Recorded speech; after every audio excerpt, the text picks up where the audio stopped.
पूजा सिंह और 10 minute series में आप सभी का बहुत बहुत स्वागत है। आज जैसा कि आप सभी को पता है 10 मिनट सीरीज में हम 10 से 15 मिनट के अंदर एक पूरा भारत के एक इम्पोर्टेंट रिवर सिस्टम को समझते हैं। हम कर चुके हैं गंगा, यमुना, ब्रह्मपुत्र, इंडस यानी सिंधु रिवर जो सिस्टम है उसको हम कर चुके हैं, हम नर्मदा को कर चुके हैं और आज इसी श्रृंखला में नंबर है गोदावरी नदी का। यस, गोदावरी बहुत इंपॉर्टेंट नदी है, तो आज इसी के बारे में सीखेंगे। ठीक है, उससे पहले आपको क्या कर लेना है, प्लेलिस्ट में जाकर अगर पुरानी रिवर्स को नहीं पढ़ा है तो उन सबको पढ़ लीजिए। एग्जामिनेशन में एक भी क्वेश्चन इस अगर रिवर सिस्टम से आता है तो इससे बाहर नहीं जाएगा। ठीक है, बाकी आपको याद रख लेना है कि आपको चैनल को लाइक सब्सक्राइब अगर अभी तक नहीं किया है तो कर लीजिए, नहीं तो इम्पोर्टेंट अपडेट्स कैसे पता चलेंगे, कैसे सीखेंगे। इतनी मेहनत यहाँ हम एसएससी विक्रमार्क हमारी पूरी टीम यहाँ आपके लिए कर रही है, तो कैसे सीखेंगे अगर चैनल को ही लाइक सब्सक्राइब नहीं करेंगे। ठीक है, इसके अलावा आप कर सकते हैं हमारी वेबसाइट पर लॉगिन और यहाँ पर आपको बहुत सारी इंपॉर्टेंट इंफॉर्मेशन भी मिल जाएंगी। ठीक है, फिर इसके अलावा हम आप इन नंबर पर जो हमारी स्क्रीन पे नंबर दिया हुआ है मैं बोल देती हूँ 9875910933। इस नंबर पे कॉल करके आप हमारे बहुत ही अफोर्डेबल कोर्सेज हैं उनके बारे में भी इंफॉर्मेशन ले सकते हैं। और अगर आप टोटली फ्री ऑफ कॉस्ट पढ़ना चाहते हैं तो डेली एसएससी विक्रमार्क चैनल पर हम आपके लिए लेकर आते हैं लाइव क्लासेस 3 बजे से 6 बजे तक लेकर, आप उनको भी लाइव हमारे साथ जुड़ के पढ़ सकते हैं। और इन क्लासेस का नोटिफिकेशन मिस ना हो उसके लिए क्या करना है, डिस्क्रिप्शन बॉक्स में लिंक दिया हुआ है टेलीग्राम चैनल का, आपको वो बिल्कुल अभी के अभी ज्वाइन कर लेना है ताकि अगली किसी भी इंपॉर्टेंट क्लास का अपडेट आप मिस ना करें। चलिए देर नहीं करते, शुरू करते हैं 10 मिनट सीरीज में। आज गोदावरी नदी को सब कुछ पढ़ लेंगे, कहाँ से निकलती है, सहायक नदियां पढ़ेंगे, कहाँ कहाँ घूमती है, कहाँ जाकर के समुद्र में मिल जाती है। तो चलिए बिना देर करे शुरू करते हैं। गोदावरी नदी, अगर मैं इसके उद्गम की बात करूं, इसके ओरिजिन की बात करूं तो इसका उद्गम होता है महाराष्ट्र के नासिक जिले में त्र्यंबकेश्वर। आप सभी जानते हैं कि त्र्यंबकेश्वर शिव जी है, हम हिंदू धर्म में जिनको मानते हैं उनका मंदिर है यहाँ बहुत प्रमुख। कहाँ पे, त्र्यंबकेश्वर में। कहाँ, महाराष्ट्र में। वहीं से क्या निकलती है, वहां से निकलती है गोदावरी नदी। और अगर मैं श्रृंखला की बात करूं तो सह्याद्री। ठीक है, कहाँ से, सह्याद्री के पास त्र्यंबकेश्वर, नासिक। ठीक है, महाराष्ट्र के नासिक में त्र्यंबकेश्वर। त्र्यंबकेश्वर कहाँ, सह्याद्री में। यहाँ से उद्गम होता है, यहाँ से ओरिजिन होता है नर्मदा नदी का। आज के बाद बिल्कुल मत भूलिएगा, त्र्यंबकेश्वर, नासिक, महाराष्ट्र, सह्याद्री, सिर्फ 4 पॉइंट याद रखने हैं।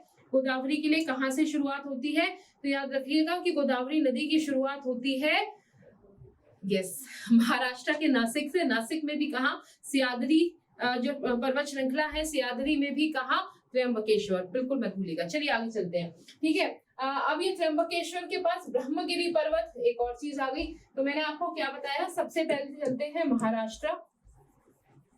ठीक है, महाराष्ट्र में क्या, महाराष्ट्र में आपका आता है नासिक।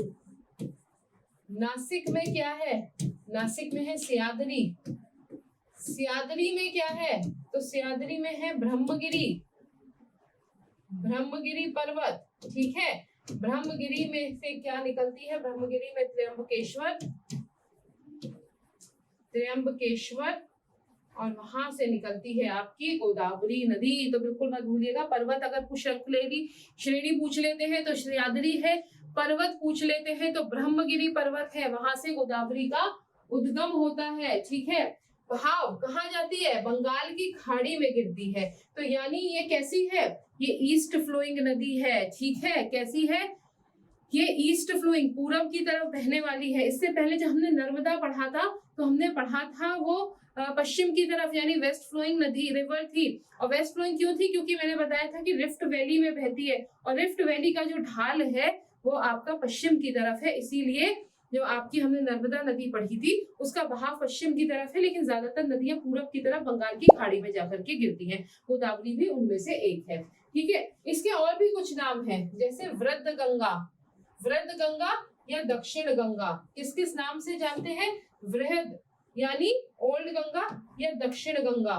ठीक है, दक्षिण की गंगा और दक्षिण गंगा ये दो अलग हैं। यहाँ हम पढ़ रहे हैं दक्षिण गंगा के बारे में। दक्षिण की गंगा कावेरी को कहा जाता है, लेकिन दक्षिण गंगा ये कहा जाता है गोदावरी को। तो बिल्कुल कंफ्यूज मत होइएगा, दक्षिण गंगा गोदावरी, वृद्ध गंगा, गोदावरी। ठीक है, चलिए क्वेश्चन आंसर के फॉर्म में भी मैं आपको करा देती हूँ।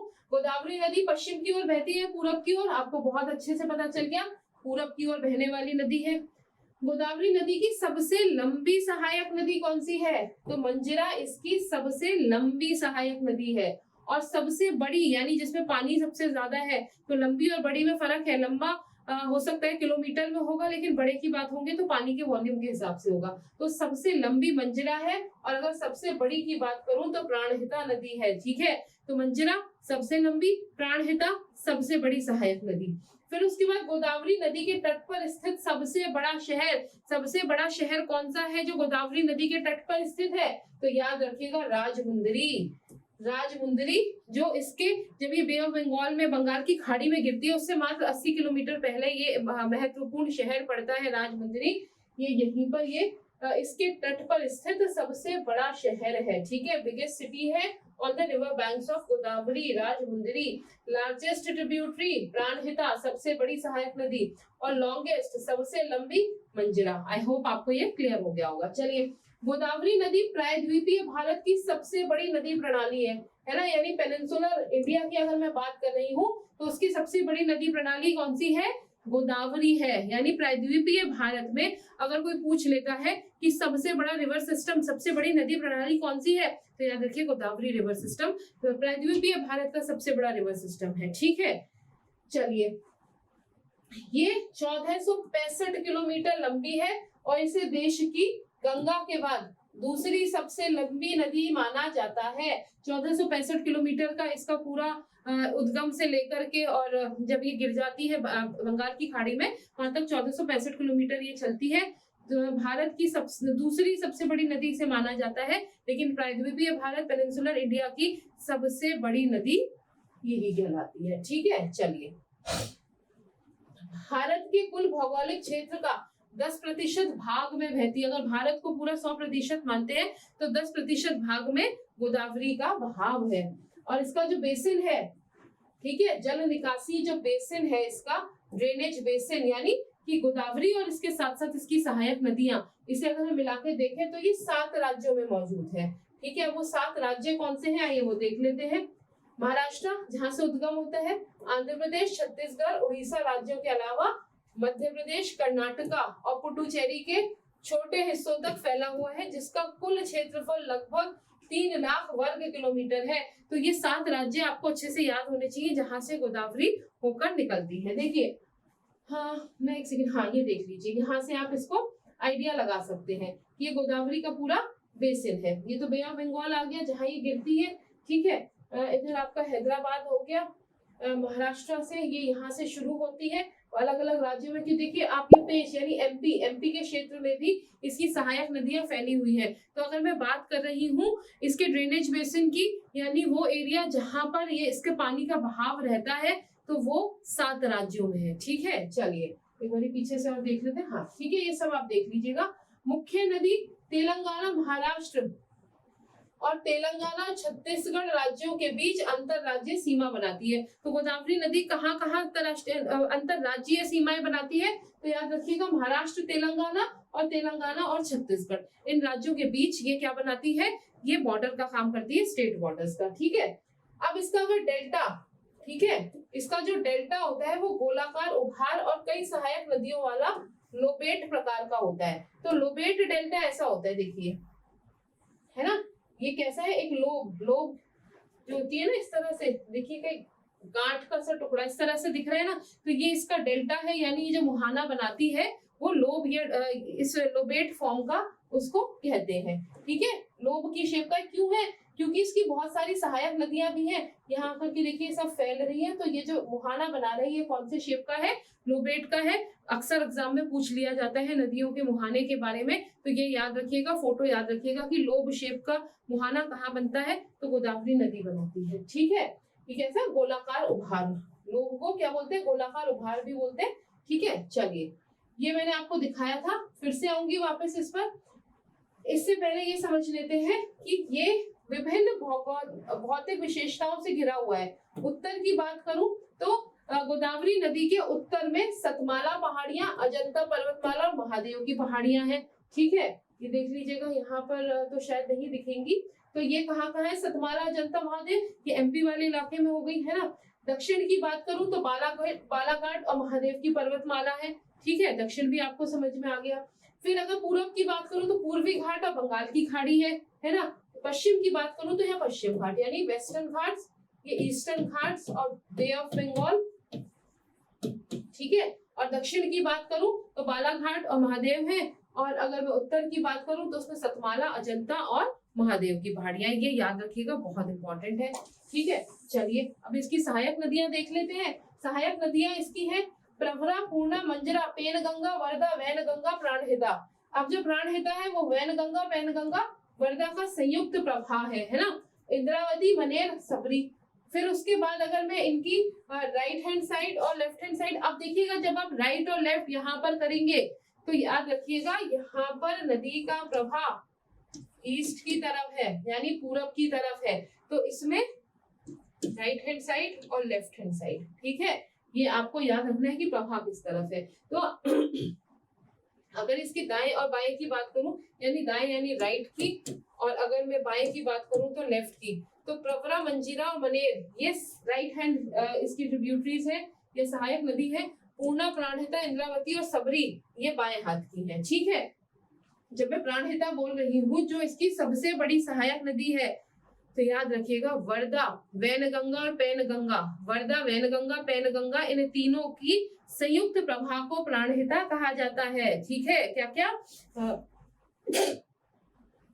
एक्सक्यूज मी, वैनगंगा, पैनगंगा और वर्धा का जो संयुक्त प्रवाह होता है उसको क्या कहते हैं, उसको कहते हैं प्राणहिता। ये बात आप बिल्कुल अच्छे से याद रखेंगे, और नहीं रख पाएंगे तो मैं भी आपको याद करा दूंगी। ठीक है, इसको याद करने की ट्रिक क्या होती है, इंद्रावती ने मंजरी और बिंदु को शरबत पिला के प्राण बचाए। इंद्रावती ने मंजरी और बिंदु को शरबत पिला के प्राण बचाए। ये गोदावरी की सहायक नदी को याद करने की ट्रिक है। पर जैसा हमेशा बोलती हूँ, इतनी सारी ट्रिक्स पे मत जाइए, लिख के देख लीजिए, कभी जिंदगी में नहीं भूलेंगे, है ना। देखिए वर्धा, पैनगंगा, वैनगंगा प्राणहिता बनाती है जो सबसे बड़ी है। इसके अलावा बचती कितनी है, 4-6 और नदियां हैं, लिखेंगे तो याद हो ही जाएंगी। ठीक है, देखिए ये मैप है गोदावरी का, वैनगंगा, पैनगंगा, मैं पेन बदल देती हूँ पैनगंगा के नाम पे, है ना। ठीक है, तो पैनगंगा, वैनगंगा और वर्धा ये तीनों मिला के क्या बना रही हैं, तो याद रखिएगा ये बना रही है प्राणहिता। ठीक है, जो गोदावरी की सबसे बड़ी सहायक नदी है। फिर उसके बाद इधर की बात करूं तो प्रवरा, मंजिरा, मन्यार, साबरी। ठीक है, इधर इंद्रावती, बहुत आसान है, ये आसानी से याद हो जाएंगी। चलिए पूर्णा नदी की अगर बात कर लेती हूँ, तो पूर्णा नदी इसमें आपको नहीं दिख रही पूर्णा, चलिए कोई नहीं। अगर मैं पुराने उसकी बात करूं तो यहाँ पर आप देख लीजिएगा कि यहाँ पर आपको दिख जाएगी पैनगंगा, वैनगंगा, वर्धा, धरना, श्रीनी सागर। ठीक है, साबरी, मनेर, मंजरा, मूला, प्रवरा। ठीक है, तो ये सारी नदियां हैं। आगे चल लेते हैं, एक एक करके एक एक नदी को, इसकी सहायक नदियों को देख लेते हैं। सबसे पहले पूर्णा नदी की बात कर रहे हैं। पूर्णा नदी महाराष्ट्र के चिंची गांव के पास पश्चिम घाट की सतपुड़ा पहाड़ियों से निकलती है। तो पूर्णा नदी भी महाराष्ट्र से निकलती है, सतपुड़ा पहाड़ियों से। ठीक है, उसके बाद क्या होता है कि पश्चिम के अकोला जिले से महाराष्ट्र के उदलाना जिले में बहती। चलिए ये सब आपको नहीं करा। पूर्णा तालुका में कंठेश्वर में गोदावरी नदी में मिलती है। तो पूर्णा नदी इसलिए कहते हैं क्योंकि पूर्णा नाम की जो जगह है वहां पर ये जाके गोदावरी से मिल जाती है। ये कुछ इसकी सहायक नदियां हैं, सारी याद नहीं करनी। मान नदी बहुत इंपॉर्टेंट नदी है। तो मान किसकी सहायक है, मान पूर्णा की सहायक है। मान नदी किसकी सहायक नदी है, तो याद रखिएगा कि पूर्णा की सहायक नदी है। पूर्णा जो नदी है महाराष्ट्र से ही निकलती है और महाराष्ट्र में ही गोदावरी में मिल जाती है। ठीक है, पेनगंगा, ये पेनगंगा, वैनगंगा, वर्धा जो बाद में मिलकर के प्राणहिता बनाती है। पेनगंगा, वैनगंगा, वर्धा मिलकर के बनाती है प्राणहिता, जो कि गोदावरी की सबसे बड़ी सहायक नदी है। ठीक है, पेनगंगा भी महाराष्ट्र के औरंगाबाद जिले से अजंता पर्वतमाला से निकलती है। ठीक है, तो मैंने जो पूर्णा की बात करी थी वो कौन सी नदी थी, सतमाला थी, और यहाँ पे क्या है अजंता, सतपुड़ा, सॉरी ये सतपुड़ा से थी, और पेनगंगा निकलती है अजंता से। ठीक है, नांदेड़ जिले की उत्तरी सीमा पे बहती है। जो नांदेड़ है, नांदेड़ बहुत नाम इसका महाराष्ट्र की, ये बहुत जगह है जो अक्सर आप इसका नाम सुनते रहते हैं। तो ये इसकी उत्तरी सीमा पर बहती है और वर्धा नदी में ये जाकर मिलती है। प्रसिद्ध सहस्त्र कुंड इसी नदी पर पड़ता है। जो सहस्त्र कुंड आपका झरना है, सहस्त्र कुंड फॉल्स है, वो किस नदी पर है? तो याद रखिएगा कि पेनगंगा पर सहस्त्र कुंड फॉल्स है। ठीक है, सहस्त्र कुंड फॉल्स कहाँ पर है? तो ये पेनगंगा पर है, जिसका उद्गम अजंता से होता है। नांदेड़ की उत्तरी सीमा पे बहती है और वर्धा नदी में मिल जाती है। ठीक है, चलिए अब वर्धा नदी देख ले। वर्धा प्राणहिता नदी के दाहिने किनारे की सहायक नदियों में से एक है, यानी दाहिने हाथ की है, राइट हैंड की ये नदी है। उद्गम मध्य प्रदेश से है। याद रखिएगा, पेनगंगा कहाँ से निकली थी? पेनगंगा आपकी महाराष्ट्र से निकली थी। और मैं वर्धा की बात कर रही हूँ, वर्धा कहाँ से निकली है? तो वर्धा महाराष्ट्र से निकलती है। ठीक है, सतपुड़ा से। ठीक है, फिर उसके बाद वेनगंगा में मिलती है ये। ठीक है, वर्धा नदी कहाँ से निकली? एमपी से निकली। कौन सी नदी? वर्धा। और ये फाइनली मिल जाती है किसमें? वेनगंगा में, है ना?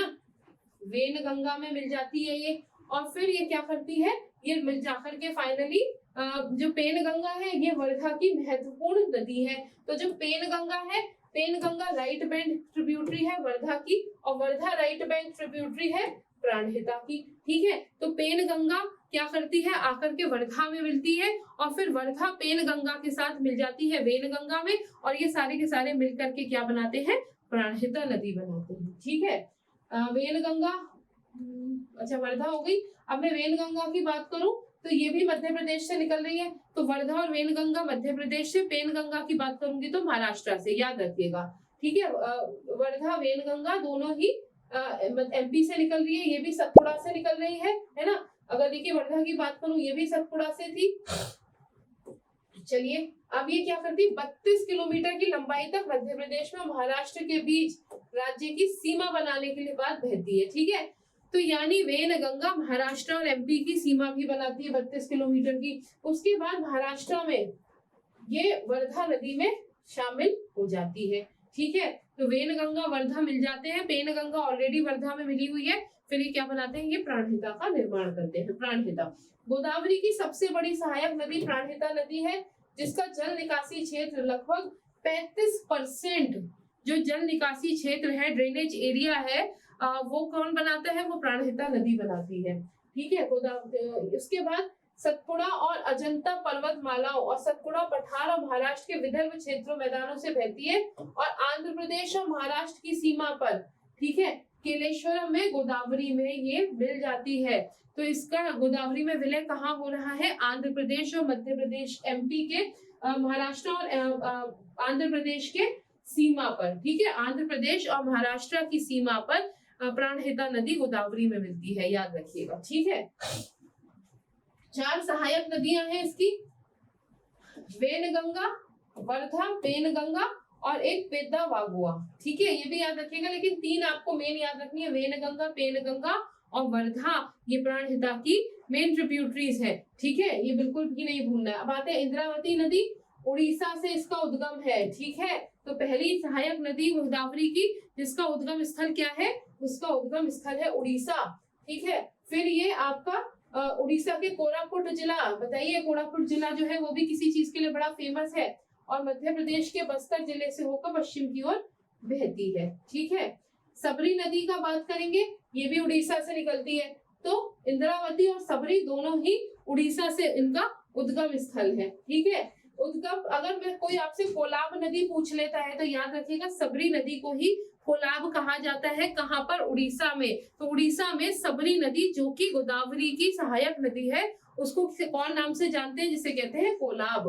ठीक है, ये छत्तीसगढ़ और उड़ीसा राज्य के बीच सीमा का कुछ हिस्सा बनाते हैं। ठीक है, अब राइट बैंक ट्रिब्यूटरी की बात कर लेते हैं। प्रवरा नदी, प्रवरा जो है ये सियादरी से निकलती है। ठीक है, यानी पश्चिम घाट, वेस्टर्न घाट से ये निकलती है। रंधा झरना, ठीक है, जो रंधा फॉल्स है वो कहाँ बनते हैं? किस नदी पे बनते हैं? प्रवरा नदी पर बनते हैं रंधा फॉल्स, क्योंकि इसका पानी बहुत हाइट से गिरता है। ठीक है, चलिए मूला नदी प्रवरा नदी के दाहिने किनारे की सहायक नदी है। तो याद रखिएगा, मूला बहुत महत्वपूर्ण नदी है। मूला नदी किसकी सहायक नदी है? तो प्रवरा की सहायक नदी है। ठीक है, चलिए। मंजीरा नदी महाराष्ट्र के बालाघाट रेंज में होता है।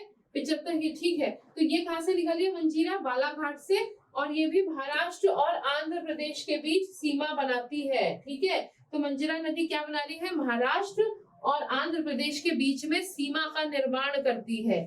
चलिए, तो ये थी आपकी गोदावरी नदी। गोदावरी की जितनी सहायक नदियां थी, ये सब मैंने आपको बहुत डिटेल में अच्छे से पढ़ा दिया है। प्रैक्टिस जितना आप करेंगे ये बिल्कुल भी नहीं भूलेंगे। सहायक नदियां 4-6 बार लिख के देखिए। प्राणहिता की मैंने वेनगंगा, पेनगंगा, वर्धा बताई है, ये सबसे इंपॉर्टेंट पॉइंट है इसका। बाकी नदियां भी एक बार आप देख लीजिएगा। बिल्कुल भी मिस नहीं करना, सारे इंपॉर्टेंट पॉइंट्स मैंने यहाँ कवर कराए हैं। गोदावरी नदी में कोई आपसे पूछेगा तो इससे बाहर कुछ नहीं आएगा। ठीक है, तो चलिए इतना ही था इस सीरीज में, 10 मिनट सीरीज में गोदावरी नदी में। आगे और भी दूसरी नदी के साथ फिर मैं आपसे दूसरे सेशन में मिलती हूँ। तब तक please take care and keep revising. Thank you so much.